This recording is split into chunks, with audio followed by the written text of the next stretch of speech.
Audio 10.1. Good afternoon. I'm going to talk to you today about an exciting revolution which is sweeping our world. I notice many of you have smartphones, and some of you are even filming me on them. Don't worry, I'm not going to take them away. See how nervous you got when I just suggested it? But I'm proposing that all these gadgets, laptops, tablets, smartphones, are already out of date. The internet is so last year because we're living in the post-digital age. Let me give you some examples.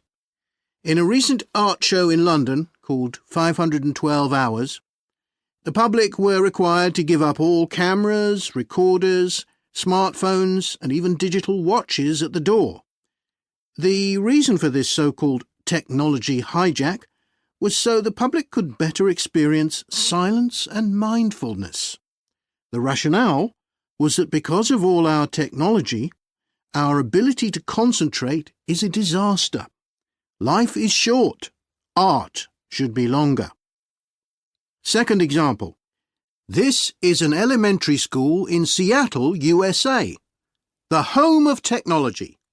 It's also one of the most exclusive schools in Seattle, where the bosses of the most important technology companies send their kids, so you might expect it to be full of technology. But what do you notice? There are no screens. The kids spend most of their day playing with mud. Third example. This is the biggest rock band in the world, the Rolling Stones. But when I say biggest, I mean highest earning. And here's an interesting fact. In the last 2 years, the Rolling Stones have earned 16 times more money from their live concerts than from their sales of CDs and downloads. 16 times! OK, so what am I saying here? Conventional wisdom is that the internet and smartphones are changing our world. We only access the world through our screens. We are losing human contact. But in fact, the opposite is true. Everything live is booming. Big rock festivals sell out in minutes, even at £300 a ticket. Live conferences, seminars, cookery courses, musicals. These activities should be obsolete, but they're actually more popular than ever. Here's a good quote.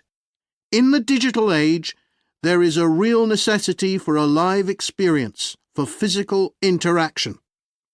And you can see this happening in what we spend our money on. Purchasing patterns are shifting rapidly from having to being.